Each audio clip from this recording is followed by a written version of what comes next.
Morning, all. Morning, builders. It's Chris here. Hope everyone had a great Thanksgiving. Hope everyone's getting ready for the holiday season. It's upon us. I'm still trying to catch up on my videos.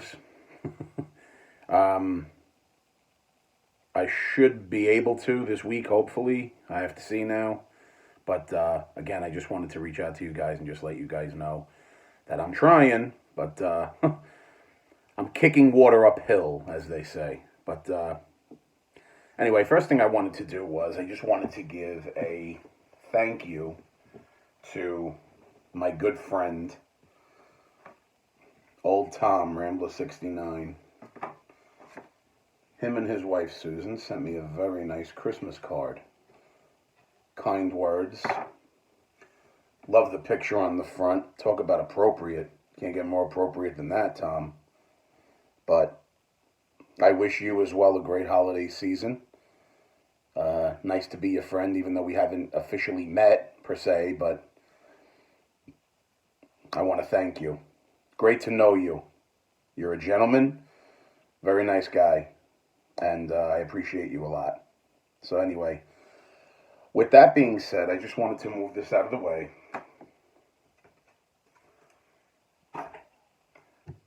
Last week, someone reached out to me. Oh, sorry for the product placement. Oh, needed my coffee. Someone reached out to me last week, and they commented on my Challenger build, and apparently they liked my antennas that I make, and he asked if they were for sale. And I reached out to him and I said, thank you, that's very kind of you. I said, but they're not for sale. I really don't think they're anything all that special.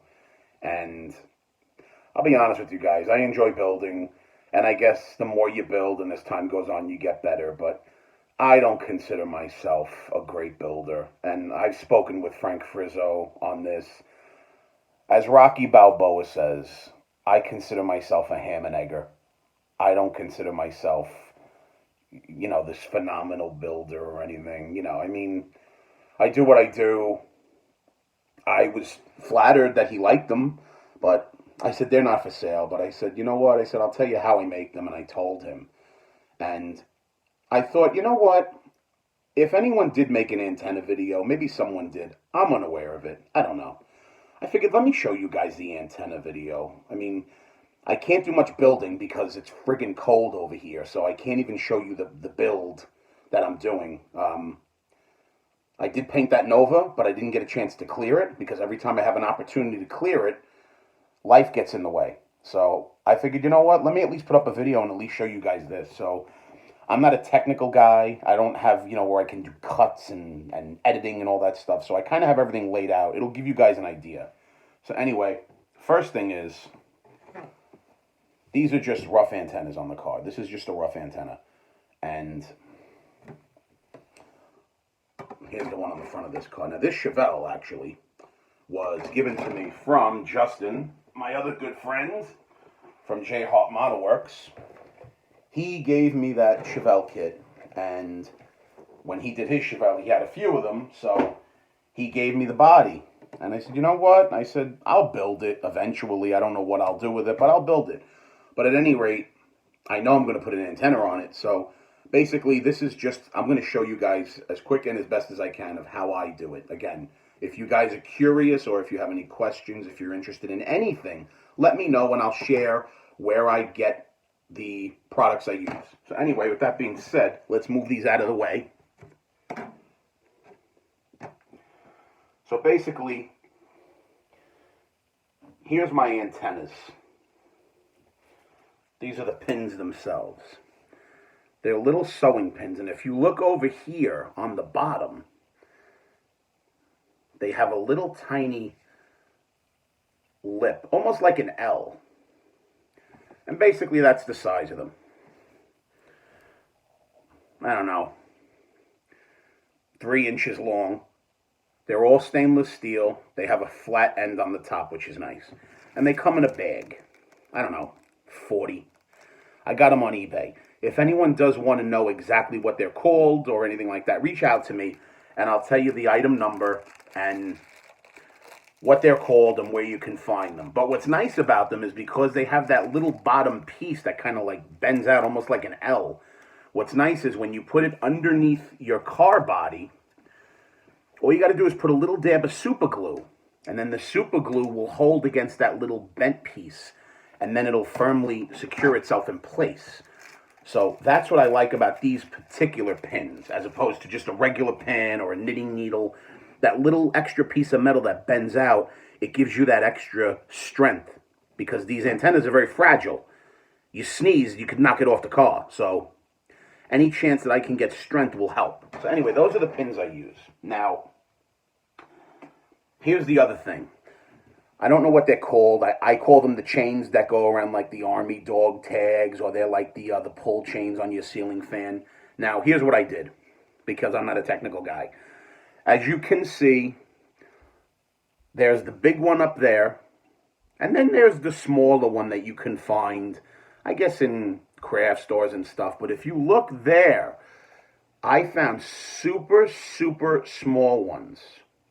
And my daughters, because they have all this costume jewelry and all this crap that my mother-in-law buys for them, I found this. My mother-in-law ordered it for them. It's jewelry. I can find out where she got it, most likely Amazon. And basically, if you look in here, right there, I hope the glare is going to... Right there is the little tiny round beads. So what I did was, I happened to notice them a few weeks ago, and I said, you got to be kidding me. So I very, very carefully separated the beads, and then when you separate the beads, they have that little tiny stem. You want to get rid of that. That's fun, just so you guys know. So anyway, I don't know, I took about 25 of them, because they're not going to use this jewelry anyway, to be honest with you. They have so much crap in their room, they won't even know it's gone. So anyway, I tried this against the pin, and it's a perfect size, because you want to keep it in scale, and you want it to look appropriate. So like I said, I can find out where I got these if anyone's interested, but that's basically the size. They're super, super minuscule. And the other thing that I use is, these are from Top Studio. And basically they're washers. And they're all different size washers. I guess you could use them for anything, tanks or whatever you want to use.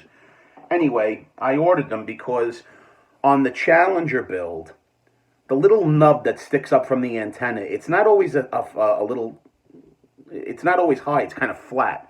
So anyway, what I did was also, and I ordered these from Mr. Model, and they're called Automotive Photo Etch Line. And basically what they are is they're little gauges that you would put around your gauge bezels for your dashboard.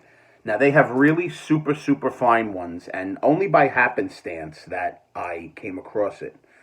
They were too tiny to use on certain gauges that I've come across. So I said, you know what? I said, I wonder if this will work.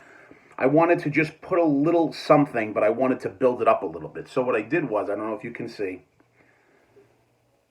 this gauge over there, that top one, that's the Mr. Model Photo Etch.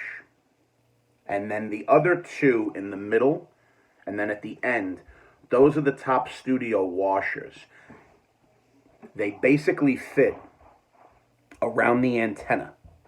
So what you want to do is, I don't know how well this is going to show up either, guys, but basically, when you put the antenna down, if you want, it's hard to see because this body was kind of soaked in primer, but basically what you want to do is you want to pyramid the washers. You want to drop the top one, the second, and then the last one. And you can use a little Mod Podge, you can use flat clear, you can use not crazy glue, you can use Elmer's glue because it'll dry clear. Basically, all you want to do is just build up the antenna a little bit, just so it has something, because you don't want to just put it right up against the fender, because it'll just look silly. So you want to put a little metal there, so it just kind of gives it a little bit of a dimension. So that's what I use on certain builds. These things work out great. So if anyone's interested, I can tell you where you can get them as well. And sometimes if you want the antenna to have that little nub, like it'll have over there, and I don't know how well you can see it. You'll see that there's a little nub right there. Now, basically what I use is, anyone that has extra spark plug wire boots, I have them from, I think they go for, I have a lot of different brands. I have Go for Racing, I have, why is it escaping me now? Not Detail Master, Parts by Parks. The boot material is hollow. So basically, if you take the black boot material, and you can either paint it with a silver Sharpie if you want, or you can use a Molotow Chrome marker. You can use anything. Basically, that's the black boot, and then I painted it silver. What you want to do is you want to cut it super, super tiny, because you just want it to be a little tiny nub to stick up. So anyway, if the camera's picking it up, that's just a little silver nub, and that just gives a little more realism to the piece. I even use the Model Master, that bright silver lacquer paint that comes in the little jar. If I want to replicate chrome on certain things, I use that too. But anyway, that's the look. On certain cars, they have that type of antenna. So anyway, after all is said and done on that, this is basically my antenna.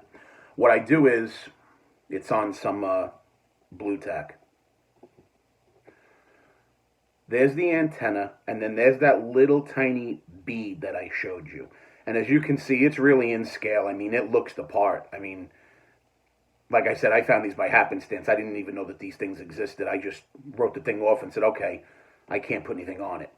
And I came across it, and I showed Justin, and he's like, yeah, that's in scale. So basically what you do is, you just take a tiny piece of super glue, a little bit on a toothpick. I would make the toothpick really flat. And all you want to do is just wipe a little bit of super glue on the top of the antenna itself. And then the way that I pick up parts is I'll take a piece of a toothpick and I'll take some Tamiya tape and I'll wrap it around opposite way, sticky side outward, because it's very low tack. And I'll just touch the bead and I'll just lightly place it right on top. And the way that I place it is, I make sure that the hole, because obviously these little beads have a hole in it so they can be attached with the wire. I make sure that the hole is facing the top of the antenna. Because when you look at the car head on from the side, you're not going to see the hole. And then basically it stays. I mean, don't get me wrong. I mean, you could knock this thing off if you wanted to. It's not, welded on, but it's got a tiny bit of super glue on it, and it's nice and clean and it's neat. So basically, that's your end effect. That's how I do my antennas. Again, I'm not trying to reinvent the wheel. I don't think that this is anything earth-shattering. Like I said, I'm an average builder. I don't think I'm anything special, to be honest with you. Sometimes when I'm building, I go, what the hell am I even doing this for? But I figured, let me make a video at least, since I can't do much with that Chevy. But that's how I do it. If anyone has any questions or anything, please let me know. I'll be more than happy to share with you guys.